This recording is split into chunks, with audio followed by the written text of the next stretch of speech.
నేపాల్లో చిక్కుకున్న ఆంధ్రప్రదేశ్ వాసులను సురక్షితంగా స్వదేశానికి తీసుకురావడానికి ప్రభుత్వం ప్రత్యేక చర్యలు చేపట్టింది. మంత్రి నారా లోకేష్ వివరాలు వెల్లడించారు.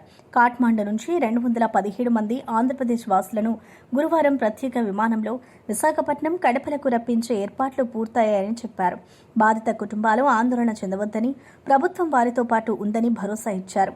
అధికారులతో సమీక్ష నిర్వహించి అవసరమైన ఏర్పాట్లు చేయాలని ఇప్పటికే ఆదేశించినట్లు తెలిపారు. చిక్కుకున్న వారితో ఫోన్లో మాట్లాడుతూ త్వరలోనే సురక్షితంగా స్వదేశానికి రానున్నారని హామీ ఇచ్చారు.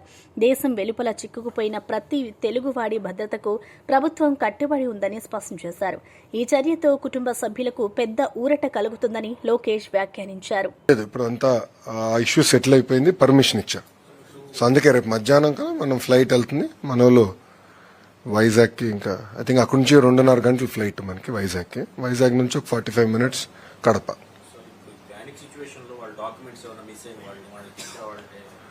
అదంతా మేము ట్రాక్ చేసుకుంటున్నాం.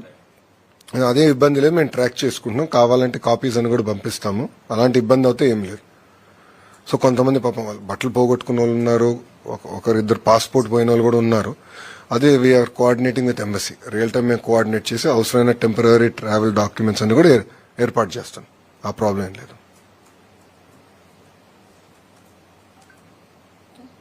Okay, no questions.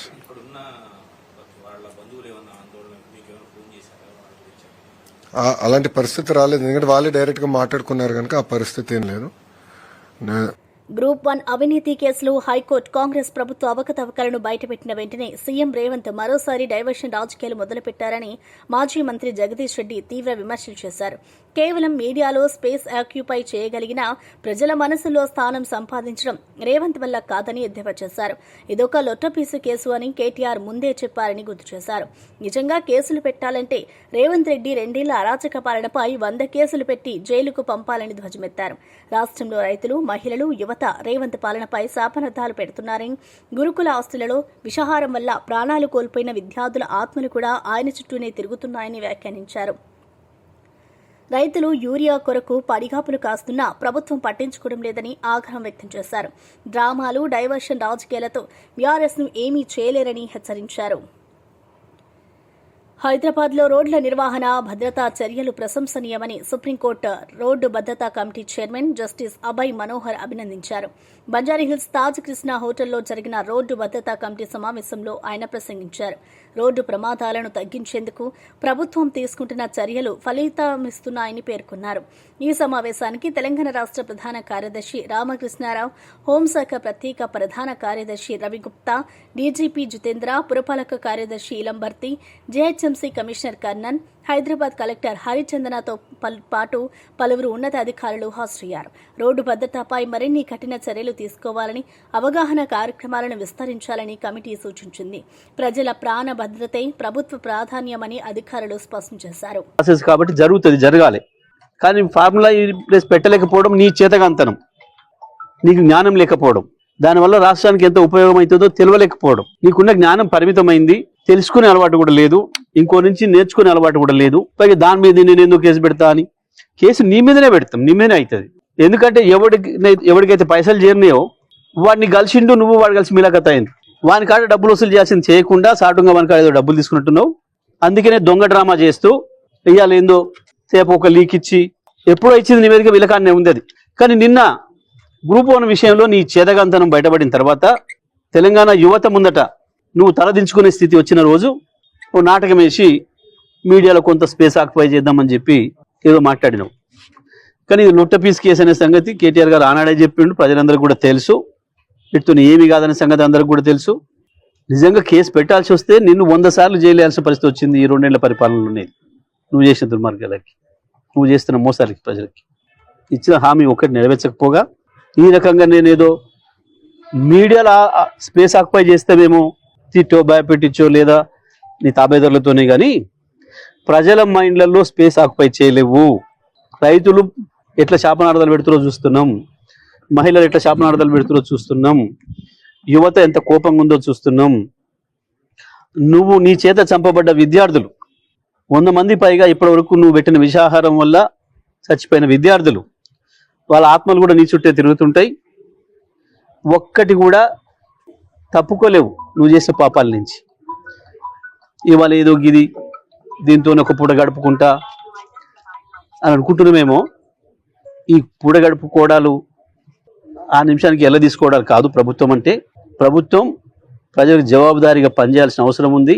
ఇక నువ్వు కేసీఆర్ని తిట్టడం, కేసులు పెడతాను అనడం ఇవి ఒడిచిపోయినాయి. ఇక బంద్ చేసుకో ఇవి. ఈ చిల్లర టాక్టిక్స్తో నువ్వు ప్రజల్ని ఏమర్చలేవు. కొత్తది ఏదైనా వెతుక్కో.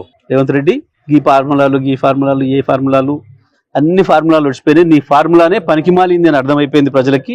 నీ డైవర్షన్ ఫార్ములానే ఒక ఫాల్స్ అనే విషయం ప్రజలకు అర్థమైపోయింది. ఇక నువ్వు ఇప్పటికి ప్రజల్ని మోసం చేస్తా అనుకుంటే నీ తెలివి తక్కువతనం. ఈ పనికిమాలి అన్నీ కూడా ఉంటాయి. రైతులు యూరియా కొరకు అవతల పడిగాపులు కాస్తున్నారు. వాళ్ళ శాపనార్థాలు కూడా ఏడికి పోవు, గుర్తుపెట్టుకో. ఇవి కొత్తగా ఇయ్యాలేందో నువ్వు చెప్పలే. దీంతోనేమో అయ్యేదేం లేదు. ఒక పూట మీడియాలో ఉంటే ఉండవచ్చు, కానీ నువ్వు శాశ్వతంగా తెలంగాణ ప్రజల దృష్టిలో మాత్రం ద్రోహిగానే మిగిలిపోతా ఉందలేం సందేహం లేదు. బహుశా నీకు ఎక్కువ కాలం కూడా లేనట్టుంది, సమయం కూడా దగ్గర పడ్డట్టుంది. ఎందుకంటే నువ్వు చేస్తున్న పనితోని మూడి మందం బహిరంగానే బయట పెట్టుకున్నావు సిబిఐకి ఇవ్వడంతో.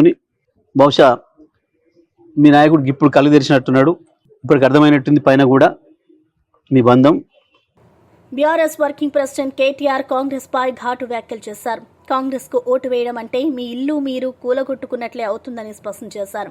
పేదల ఇల్లు కూలగొట్టడానికే హైడ్రా బృందాలు వెళ్తాయని, పేదల ఇల్లు మాత్రం ఎప్పటికీ తాకవని మండిపడ్డారు. జూబ్లీహిల్స్ ఉప ఎన్నికల్లో ప్రజలు బీఆర్ఎస్ అభ్యర్థిని గెలిపించాల్సిందేనని పిలుపునిచ్చారు. మనం కేసీఆర్ సైనికులమని, ఆయన మళ్లీ ముఖ్యమంత్రి కావాలంటే ప్రజల మద్దతు అవసరమని తెలిపారు.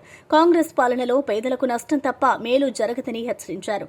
ఉప ఎన్నిక ఫలితం రాష్ట్ర భవిష్యత్తును నిర్ణయిస్తుందని, ప్రతి ఓటు బీఆర్ఎస్ బలాన్ని పెంచుతుందని కేటీఆర్ వ్యాఖ్యానించారు. మీ సమస్యనో నా సమస్యనో కాదు, నగరంలో ఉండే అందరి సమస్య. మీరు చూస్తున్నారు, హైడ్రా అనేది పెద్దోళ్ళ ఇంటి మీదకి పోదు. రేవంత్ రెడ్డి అన్నగాడు ఇక్కడనే ఉంటాడు, తిరుపతి రెడ్డి అని. దుర్గం చెరువు పక్కకు నీళ్ళల్లో కట్టిండి ఇల్లు, FTLలో. ఆడికి మాత్రం పోదు హైడ్రా. ఎందుకు? ముఖ్యమంత్రి అన్న కదా, పోతే ఉద్యోగం పోతుంది కదా. ఆడికి పోదు. ఆడికి పోతుంది, రేమత్ నగర్ పోతుంది, బోరబండ పోతుంది, యూసఫ్గూడ పోతుంది, షేక్పేట పోతుంది, ఎర్రగడ్డ పోతుంది. మీ దగ్గర ఉండే బస్తీలకు మాత్రం బరాబర్ వస్తుంది. కులగొడితే పేదవాడిని అడిగేటోడేవాడు? గోపన్న లేడు కదా. గోపన్న ఉంటే బరాబర్ వచ్చి అడ్డం నిలబడుతుండే. గోపన్న లేడు కదా, ఇక అడిగేటోడు ఎవడున్నాడు?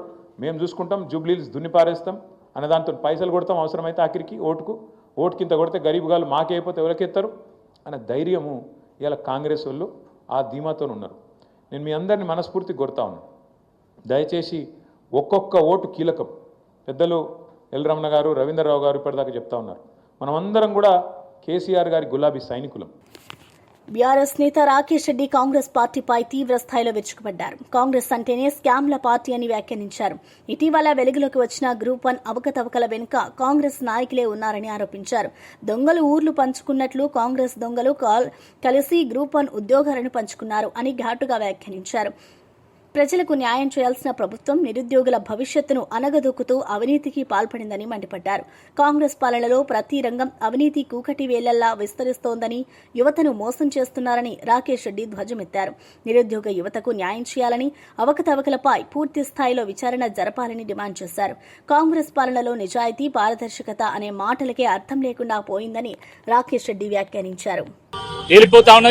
కాంగ్రెస్ అంటేనే అది స్కామ్ల పార్టీ. దాని సహజత్వాన్ని కోల్పోకుండా చివరకు గ్రూప్ 1 లో కూడా ఒక స్కామ్ చేయడం చాలా చాలా దురదృష్టకరం.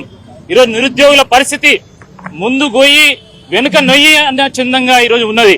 ఎందుకంటే ఏళ్ల తరబడి ఒక నోటిఫికేషన్ కోసం ఎదురు చూస్తే ఆ నోటిఫికేషన్ కాస్త గద్దల్లాగా ఎత్తుకోబోయి దొంగలు ఊరు వంచుకున్నట్టు ఈరోజు అంగట్లో సరుకుల్లాగా ఈరోజు ఉద్యోగాలను పంపిణీ చేయడం చాలా దుర్మార్గము.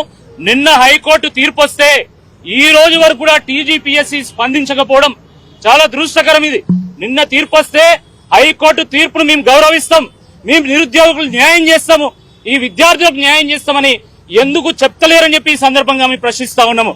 ఇక్కడికి వస్తే ఈరోజు చాలా మంది నిరుద్యోగులు చాలా మంది గేట్ల దగ్గర వేచి చూస్తున్నారు. చైర్మన్ ని కలవాలి, సెక్రటరీని కలవాలి, మా గోడును వెళ్లబుచ్చాలని చెప్పి వాళ్ళు ఎదురు చూస్తుంటే ఈరోజు పోలీసులను పెడతారు. పేరుకేమో ప్రజాపాలన, కానీ చేసేది పోలీసుల పాలన. మీరు నిజాయితీగా ఉద్యోగాలు ఇస్తే ఈరోజు 100 మంది పోలీసులు ఎందుకు పెట్టిల్లు, ఇన్ని జీబులను ఎందుకు పెట్టిల్లు, ఇన్ని వ్యాన్లను ఎందుకు పెట్టిల్లో ఒక్కసారి స్పష్టం చేయాల్సిందిగా ఈ సందర్భంగా కోరుతా ఉన్నాము. ఏది ఏమైనా ఎంతమంది పోలీసులను పెట్టినా, ఎన్ని బ్యారికేడ్లను పెట్టినా, ఎన్ని వ్యాన్లను పెట్టినా తప్పకుండా బీఆర్ఎస్ పార్టీ నిరుద్యోగులకు న్యాయం జరిగేంత వరకు పోరాటం చేస్తుంది. కాబట్టి ఈరోజు కేటీఆర్ గారి సూచన మేరకు పెద్దల సమక్షంలో మేము టీజీపీఎస్సీ సెక్రటరీని కలవడం జరిగింది. చైర్మన్ గారు ఎందుకు లేరో మరి వారే సమాధానం చెప్పాలి. మరి ఇప్పటికైనా కాంగ్రెస్ ప్రభుత్వం నిరుద్యోగులకు న్యాయం చేస్తామని ముందుకు రావాల్సిందిగా, చేసిన తప్పుకు క్షమాపణ కోరాల్సిందిగా ఈ సందర్భంగా మేము డిమాండ్ చేస్తున్నాం. సికింద్రాబాద్ కంటోన్మెంట్ లో ప్రజా సమస్యల పరిష్కారం కోసం కంటోన్మెంట్ వాణి కార్యక్రమం నిర్వహించామని ఎమ్మెల్యే శ్రీ గణేష్ తెలిపారు. ప్రజల నుంచి అందిన దరఖాస్తులను పరిశీలించి వాటి పరిష్కారానికి తక్షణ చర్యలు తీసుకుంటామని హామీ ఇచ్చారు. అభివృద్ది పనుల కోసం అవసరమైన నిధులను సమకూర్చి ప్రాంతాన్ని మరింత అభివృద్ది చేస్తామని ఆయన పేర్కొన్నారు. కేంద్ర రాష్ట ప్రభుత్వ అధికారుల దృష్టికి సమస్యలను తీసుకెళ్లి వీలైనంత త్వరగా పరిష్కరించేందుకు కృషి చేస్తారని తెలిపారు. ప్రజలతో నేరుగా మమేకమై వారి సమస్యలు తెలుసుకోవడమే ఈ కార్యక్రమం లక్ష్యమని గణేష్ వివరించారు. ప్రజల విశ్వాసాన్ని నిలబెట్టేలా పనిచేస్తామని భరోసా ఇచ్చారు.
బీఆర్ఎస్వీ రాష్ట్ర అధ్యక్షుడు గెల్లు శ్రీనివాస్ యాదవ్ కాంగ్రెస్ ప్రభుత్వంపై తీవ్ర స్థాయిలో విరుచుకుపడ్డారు.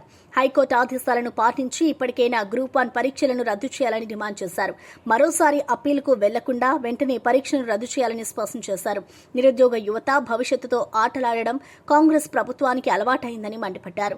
విద్యార్థుల నాణ్యమైన డిమాండ్లను విస్మరిస్తూ అవినీతికి కవచంగా వ్యవహరిస్తున్నారని ఆరోపించారు. రేపు రేవంత్ ప్రభుత్వం టీజీపీఎస్సీకి వ్యతిరేకంగా రాష్ట్ర వ్యాప్తంగా ఉన్న అన్ని విశ్వవిద్యాలయాలు, జిల్లా కేంద్రాల్లో నిరసనలు చేపడతామని హెచ్చరించారు. విద్యార్థుల వెనుక బీఆర్ఎస్వీ బలంగా నిలుస్తోందని, అవసరమైతే పెద్ద ఎత్తున ఉద్యమానికి సిద్దమని తెలిపారు. యువతను మోసం చేసే విధానాలను బహిర్గతం చేయడమే తమ లక్ష్యమని గెల్లు శ్రీనివాస్ యాదవ్ అన్నారు. పాటిస్తూ మళ్ళీ ఎందుకంటే ఇంతమంది 20,000 పైగా మంది అభ్యర్థుల వాల్యుయేషన్ చేయడం సాధ్యం కాదు. మొన్ననే మీరు చేయలేకపోయారు కాబట్టి, మీ దగ్గర చేసే సత్తా లేదు కాబట్టి ఇప్పటికైనా పబ్లిక్ సర్వీస్ కమిషన్ మొండి వైఖరి పోకుండా మళ్ళీ ఎగ్జామ్ కండక్ట్ చేయాలని చెప్పి వాళ్ళ పబ్లిక్ సర్వీస్ కమిషన్ ఇవాళ మేము డిమాండ్ ఇస్తా ఉన్నాం.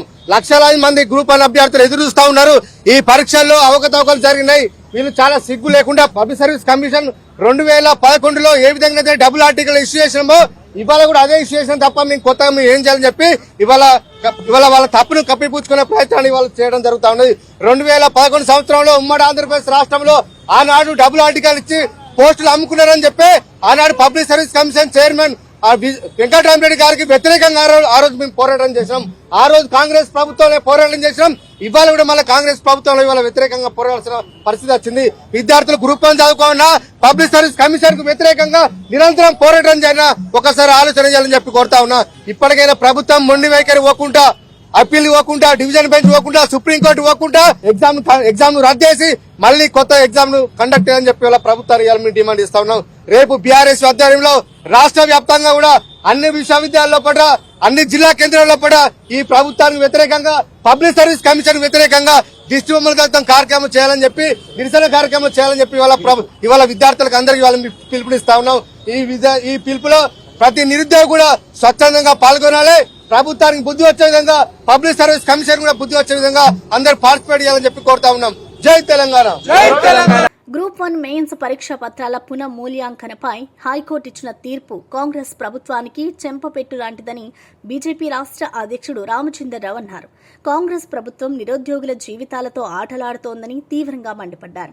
గ్రూప్ 1 నోటిఫికేషన్ నుంచి మూల్యాంకనం వరకు టీజీపీఎస్సీ లోపాభూయిష్ట విధానాలను అనుసరించిందని ఆరోపించారు. హైకోర్టు తీర్పుతో లక్షలాది నిరుద్యోగులకు న్యాయం జరుగుతుందని అన్నారు. బీఆర్ఎస్ హయాంలో పేపర్ లీకేజీ ఘటనల వల్ల విద్యార్థులకు జరిగిన అన్యాయం కాంగ్రెస్ పాలనలో కూడా కొనసాగుతుండడాన్ని ఖండించారు. నిరుద్యోగ యువత భవిష్యత్తును దెబ్బతీసే విధంగా పాలన సాగుతుందని దుయ్యబట్టారు. విద్యార్థుల ఆవేదనను అర్థం చేసుకుని ప్రభుత్వం వెంటనే చర్యలు తీసుకోవాలని, నిరుద్యోగుల పక్షాన బీజేపీ పోరాటం కొనసాగుతుందని రామచంద్రరావు స్పష్టం చేశారు. This order is a slap on the face of Telangana government, and it shows the lack of interest of Telangana state government on Public Service Commission, on which lakhs of students, unemployed youth, wait and depend for the employment announcements and conducting of examination. This type of attitude of both earlier the government where the leakages of papers were there, and this government which failed to conduct examination properly, failed to evaluate the papers properly, which made hundreds of students to suffer because of the attitude of the state government. BRS MLC Dasoju Shravan Congress ప్రభుత్వంపై తీవ్ర విమర్శలు చేశారు. నిరుద్యోగుల జీవితాలతో రేవంత్ ప్రభుత్వం ఆటలాడుతోందని మండిపడ్డారు. High court ఇచ్చిన ఆదేశాలను బేషరతుగా పాటించి వెంటనే గ్రూప్ 1 పరీక్షను రద్దు చేయాలని డిమాండ్ చేశారు. పెద్ద పెద్ద లాయర్లను పెట్టి సుప్రీంకోర్టుకి వెళ్లడం అంటే విద్యార్థుల గొంతు కోసినట్టే అవుతుందని అన్నారు. అవినీతికి పాల్పడి నిరుద్యోగ యువత భవిష్యత్తును అణగదొక్కే ప్రయత్నం చేస్తున్నారని ఆరోపించారు. గ్రూప్ 1 అవకతవకల వెనుక ఉన్న వారిని గుర్తించేందుకు సమగ్ర విచారణ జరపాలని డిమాండ్ చేశారు.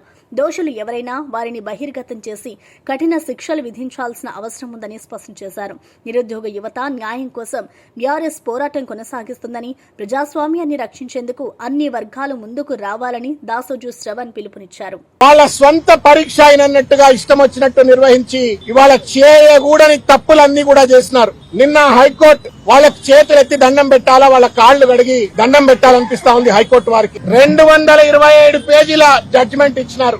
ఆ జడ్జిమెంట్ లో ఉన్నటువంటి ఒక పదం రేవంత్ రెడ్డి గారి ప్రభుత్వానికి, టీజీపీఎస్సీకి చెంప చెళ్లు అనిపించినట్టుగా ప్రతి పదాన్ని కూడా ఆ జడ్జిమెంట్ లో రాసిండ్రు. మానవత్వం ఉన్నటువంటి ఏ మంత్రి అయినా, ముఖ్యమంత్రి అయినా, ఐఏఎస్ ఆఫీసర్ అయినా, బ్యూరోక్రాట్ అయినా ఒకసారి ఆ జడ్జిమెంట్ చదివిన తర్వాత మాట మాట్లాడకుండా హైకోర్టు తీర్పును వెంటనే అమలు చేస్తూ మొత్తానికి గ్రూప్ 1 పరీక్షను మళ్ళా రీకండక్ట్ చేయవలసిన అవసరం ఉంది. అది హాల్ టికెట్ల వితరణ విషయంలో కావచ్చు, ఒకే సెంటర్ లో ఇష్టం వచ్చినట్టు అభ్యర్థులను సీరియల్ గా పెట్టడం కావచ్చు, ఒకే సెంటర్ లో ఇష్టం వచ్చిన ర్యాంకులు ఇవ్వడం కావచ్చు, తెలుగు మీడియం వాళ్ళ నోట్లలో మన్ను కొట్టే విధంగా, వాళ్ళ జీవితాలు చెలగాటమాడే విధంగా వాళ్ళకు మార్కులు తక్కువ ఇవ్వడం కావచ్చు. ఇట్లా పుంకాలుగా ఆ జడ్జిమెంట్ లో ఉన్న అంశాలన్నీ కూడా చదివిన తర్వాత ఇది టీజీపీఎస్సీ కాదు, ఇది తెలంగాణ నిరుద్యోగుల పార్టీ శాపం అనేటువంటి రీతిలో కనబడ్డది. రేవంత్ రెడ్డి గారు, ఈ ప్రభుత్వం, ఈ టీజీపీఎస్సీ ఇద్దరు కూడా బాధ్యులనే విషయం కనబడ్డది. వాస్తవం ఏంటంటే గ్రూప్ 1 ఎగ్జామినేషన్ నోటిఫికేషన్ వచ్చినప్పటి నుండి విద్యార్థుల జీవితాలతో చెలగాటమాడుతా ఉన్నారు. జీవో 29 అని చెప్పని ఒక దొంగ జీవో పట్టుకొచ్చినారు. ఈ జీవో తప్పు. ఈ జీవోలో ఉన్నటువంటి అంశాల వల్ల ఈ రాష్ట్రంలో ఉన్న ఎస్సీలు, ఎస్టీలు, బీసీలు వర్గాలకు, అరగలొక్కబడ్డ వర్గాలకు అన్యాయం అవుతుందని చెప్పని సహేతుకంగా ఆధారాలతో చూపెట్టినప్పటికీ కూడా జీవో 29 లో ఒంటెద్దు పోకడతో దున్నపోతు మీద నీళ్లు పడ్డట్టుగా వ్యవహరించి ఆ జీవో 29 అమలు చేసే ప్రయత్నం చేసినారు. సరే, ప్రిలిమ్స్ అయిపోయింది. కనీసం మెయిన్స్ ఎగ్జామ్ అన్నా చక్కగా నిర్వహిస్తారా అంటే దాన్ని కూడా పూర్తిగా లోపభూయిష్టంగా నిర్వహించినారు. ఇంతకుముందు పెద్దలు ఆర్ఎస్ ప్రవీణ్ కుమార్ గారు చెప్పినట్టుగా మొత్తానికి గ్రూప్ 1 ఉద్యోగాలన్నీ కూడా అమ్ముకున్నారో ఏమో అని చెప్పని అనుమానం కలుగుతా ఉంది. లేకపోతే మెడకాయ మీద తలకాయ ఉన్నవాడు ఎవడైనా సరే, అడ్మినిస్ట్రేటివ్ రూల్స్ పట్ల కనీస అవగాహన ఉన్నవాడైనా సరే, టీజీపీఎస్సీ రూల్స్ ను అమలు చేయాలని చిత్తశుద్ధి ఉన్నవాడు ఎవడు కూడా ఈ రకమైనటువంటి ఒక తప్పులు కూడా చేయరు. నేను తెలంగాణలో ఉన్న నిరుద్యోగులకు, విద్యార్థులకు, అధ్యాపకులకు అందరికీ విజ్ఞప్తి చేస్తాను. ఒకసారి ఆ 220 పేజీల జడ్జిమెంట్ కాపీని చదివితే రేవంత్ రెడ్డి నిజ రంగు బయటపడుతుంది, టీజీపీఎస్సీ నిజ రంగు బయటపడుతుంది. కాబట్టి మేము బీఆర్ఎస్ పార్టీ తరపు నుండి ఈ రోజు ఇక్కడికి వచ్చినాము. మళ్ళా మా గెల్లు శ్రీనివాస్ గారు విద్యార్థి నాయకులు వారు వివరంగా భవిష్యత్ కార్యాచరణ ప్రకటిస్తారు. కానీ మేము ఇవాళ కేటీఆర్ గారి యొక్క ఆదేశాల మేరకు మేము ఇక్కడికి వచ్చాము. వచ్చి మేము కమిషన్ వారికి ఒకటి బేషరతుగా మీరు హైకోర్టు ఆర్డర్ అమలు చేయండి. We're hearing the news that ఏదో రిట్ అపీల్ చేస్తాం, పెద్ద లాయర్లను పట్టుకొస్తాం, పెద్ద లాయర్లను పట్టుకొచ్చి మేము డబ్బులున్న లాయర్లను పట్టుకొచ్చి మేము ఏదో మ్యానిపులేట్ చేస్తాము, రిట్ అపీల్ చేస్తాము, ఫస్ట్ కోర్టుకు పోతామని చెప్పని అంటున్నారు. ఏ కోర్టుకు పోయినా నిర్దాక్షిణ్యంగా మీరు నిరుద్యోగుల గొంతు కోసినట్టే. మీ దగ్గర డబ్బులు ఉండొచ్చు, పెద్ద రాయలు రావచ్చు, రిట్ అపీల్ చేయొచ్చు, సుప్రీంకోర్టు పోవచ్చు, ఇంకెక్కడికైనా పోవచ్చు. మీరు వేసే ప్రతి అడుగు తెలంగాణ నిరుద్యోగ విద్యార్థుల యొక్క భవిష్యత్తును సర్వనాశనం చేసినట్టే, కాల రాసినట్టే అనే విషయాన్ని రేవంత్ రెడ్డి గారు టీజీపీఎస్సీ తెలుసుకోవాలని చెప్పని హుందాతనం ఉండాలా. చేసిన తప్పును కోర్టు ఇంత స్పష్టంగా చెప్పిన తర్వాత హుందాతనంతో తప్పును ఒప్పుకొని ఆ పరీక్షను పూర్తిగా రద్దు చేస్తే మీకు కూడా మానవత్వం ఉంది, విఘ్నత ఉంది అని చెప్పని ప్రజలు అనుకుంటారు. కాబట్టి ఈ యొక్క పరీక్షను రిటపీల్ అని చెప్పని హైకోర్టు ఆర్డర్కు వ్యతిరేకంగా పోకుండా వెంటనే రద్దు చేయాలని చెప్పని. నిర్మల్ జిల్లా బాసరాలో 30 పడకల ఆధునిక ఆసుపత్రి శంకుస్థాపన ఘనంగా జరిగింది. రాష్ట మంత్రి జూపల్లి కృష్ణారావు ఈ కార్యక్రమంలో పాల్గొని శంకుస్థాపన చేశారు. పార్టీ శ్రేణులు మంత్రికి ఘన స్వాగతం పలికారు. 5,75,00,000 రూపాయల వ్యయంతో ఈ ఆసుపత్రి అత్యాధునిక సౌకర్యాలతో నిర్మించబడుతోందని జూపల్లి తెలిపారు. ప్రజలకు మెరుగైన వైద్య సేవలు అందించడమే లక్ష్యమని ఆయన అన్నారు. శంకుస్థాపన అనంతరం మంత్రి బాసరా సరస్వతి అమ్మవారిని దర్శించుకుని ప్రత్యేక పూజలు నిర్వహించారు. అనంతరం ఇటీవల కురిసిన భారీ వర్షాల కారణంగా పంటలు నష్టపోయిన రైతులను పరామర్శించి వారి సమస్యలు తెలుసుకున్నారు. రైతుల పక్షాన ప్రభుత్వం ఎల్లప్పుడూ ఉంటుందని, నష్టపరిహారం అందించేందుకు కృషి చేస్తారని భరోసా ఇచ్చారు. బాసరా అభివృద్ది కోసం మరిన్ని కార్యక్రమాలు చేపడతామని మంత్రి జూపల్లి స్పష్టం చేశారు. బాసర పరిసర ప్రాంతాల్లో ఉండేటువంటి పేద ప్రజల ఆరోగ్యం కాపాడడం కోసం ఇక్కడ ఒక 30 పడకల ఆసుపత్రి కావాలని గౌరవ ముఖ్యమంత్రి గారు 5,75,00,000తోటి 30 పడకల హాస్పిటల్ మంజూరు చేయడం జరిగింది. దానికి ఇప్పుడు పునాది రాయి వేసే కార్యక్రమం జరగడం జరిగింది. రెండవది, ఈ రోజున ఇక్కడికి వచ్చిన ప్రధాన ఉద్దేశం ఒకటి బాసర సరస్వతి అమ్మవారి దర్శనంతో పాటుగా బాసర దేవాలయ అభివృద్ధి కోసం ఒకటి, రెండవది పునాది రాయి, మూడవది ఈ మధ్యలో కురిసినటువంటి భారీ వర్షాల వల్ల పంట నష్టం పోయిన ప్రతి రైతు కూడా క్షేత్రస్థాయిలో పరిశీలన చేసి అధికారులకు ఆదేశించి వాటిని ప్రజలకు న్యాయం చేసే పద్ధతిలో నష్టపోకుండా ఉండే దానికోసం. రాయలసీమను కృష్ణా జలాలతో సుసంపన్నం చేయడానికి ముఖ్యమంత్రి చంద్రబాబు నాయుడు కృషి చేస్తున్నారని టీడీపీ సీనియర్ నేత కాలువ శ్రీనివాసులు అన్నారు. చెరువులు కలకలలాడుతున్నాయంటే అది కూటమి ప్రభుత్వ కృషి ఫలితమని పేర్కొన్నారు. రైతులు నీటి కొరతతో ఇబ్బందులు పడకుండా పడు ప్రాజెక్టులను ప్రారంభించి ముందుకు తీసుకెళ్తున్నారని తెలిపారు. వైఎస్ఆర్సీపీ పాలనలో రాష్ట్రం 25 ఏళ్లు వెనుకబడ్డదని మండిపడ్డారు. ఆ పార్టీ అవినీతి నిర్లక్ష్యం కారణంగా ప్రజలు తీవ్ర ఇబ్బందులు ఎదుర్కొన్నారని ఆరోపించారు. ఇప్పుడు కూటమి ప్రభుత్వం కృషితో రాయలసీమలో అభివృద్ది పనులు ఊపందుకున్నాయని, భవిష్యత్తులో మరింత ప్రగతి సాధిస్తుందని విశ్వాసం వ్యక్తం చేశారు. చంద్రబాబు నాయకత్వమే రాయలసీమ రైతులకు జీవనాధారం అవుతుందని కాలువ శ్రీనివాసులు వ్యాఖ్యానించారు. దారిద్ర్యానికి కరువుకు నిలయం.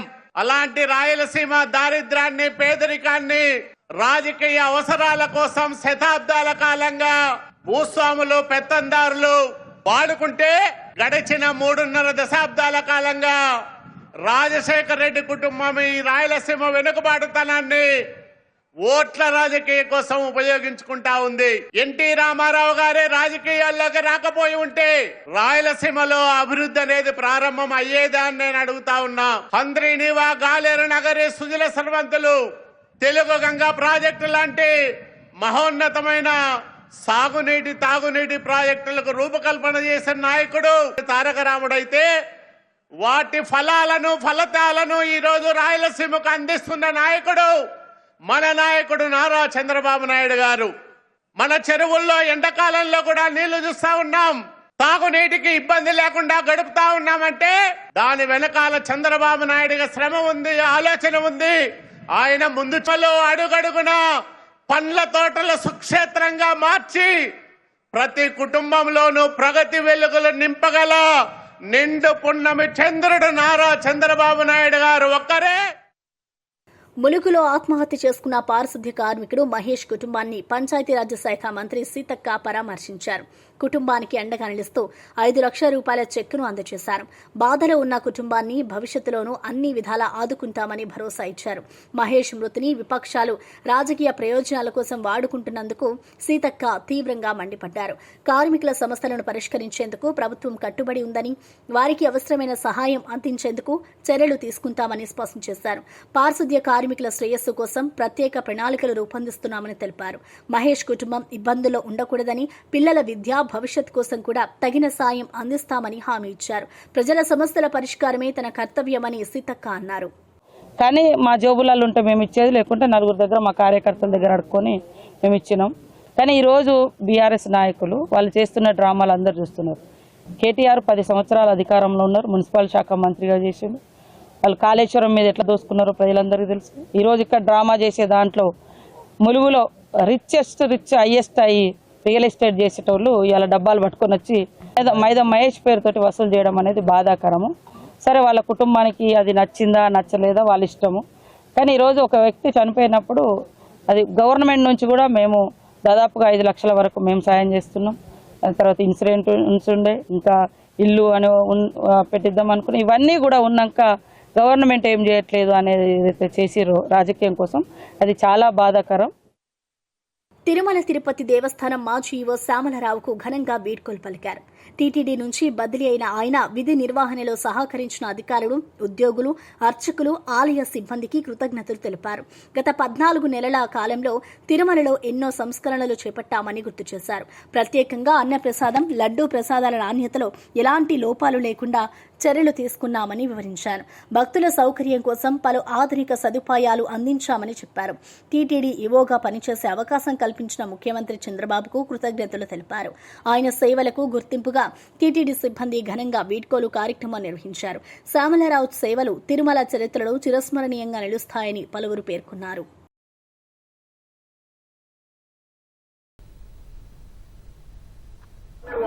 ఈ గత 14 నెలల్లో ఎన్నో సంస్కరణలు తీసుకొచ్చాం. భక్తుల సౌకర్యాలు మెరుగుపరచడం, అలాగే ఈ ప్రాంతం యొక్క పవిత్రతని కాపాడడం, అలాగే పెంపొందించడం, అలాగే ఎన్నో కార్యక్రమాలు వచ్చే 25 సంవత్సరాల వరకు వెనక చూసుకోవాల్సిన అవసరం లేకుండా లడ్డూ ప్రసాదాల విషయంలో కానీ అన్నప్రసాదాలు, అన్నదానం, క్యూ లైన్ మేనేజ్మెంట్, అలాగే ఎన్నో కార్యక్రమాలను చేపట్టడం జరిగింది. అలాగే ఎన్నో సంస్కరణలు కూడా ఇక్కడ అభివృద్ధి కార్యక్రమాలు కూడా ఇక్కడ ప్రారంభించడం జరిగింది. అలాగే ఎన్నో కార్యక్రమాలు బోర్డు ద్వారా అనుమతులు పొంది ఇక్కడ అభివృద్ధి చేయడానికి ప్రణాళికలు కూడా జరుగుతున్నాయి. ఇవన్నీ కూడా భవిష్యత్తులో వచ్చే అధికారులు తప్పకుండా వాటిని టేకప్ చేసి ఇవి సంపూర్ణంగా సంపూర్తి చేస్తారని ఆశిస్తున్నాను. కర్నూలులోని ఓరవకల్లు రాక్ గార్డెన్ అద్భుత ప్రకృతి సౌందర్యానికి నిదర్శనమని పర్యాటక శాఖ మంత్రి కందుల దుర్గేష్ అభిప్రాయపడ్డారు. అనంతపురం నుంచి కర్నూలుకు చేరుకున్న ఆయన విజయవాడ వెళ్లే విమానానికి సమయం ఉండడంతో ఆకస్మికంగా రాక్ గార్డెన్ ను సందర్శించారు.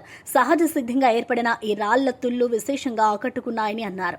పర్యాటకులను మరింత ఆకర్షించేలా సదుపాయాలను అభివృద్ధి చేయాలని అధికారులకు సూచించారు. ఈ ప్రదేశాన్ని అంతర్జాతీయ స్థాయిలో ప్రాచుర్యం పొందేలా చర్యలు తీసుకుంటామని హామీ ఇచ్చారు. ఓరవకల్లు రాక్ గార్డెన్ అభివృద్ధి పర్యాటక రంగానికి ఊతమివ్వడమే కాకుండా స్థానికులకు ఉపాధి అవకాశాలు కల్పిస్తుందని మంత్రి దుర్గేష్ స్పష్టం చేశారు.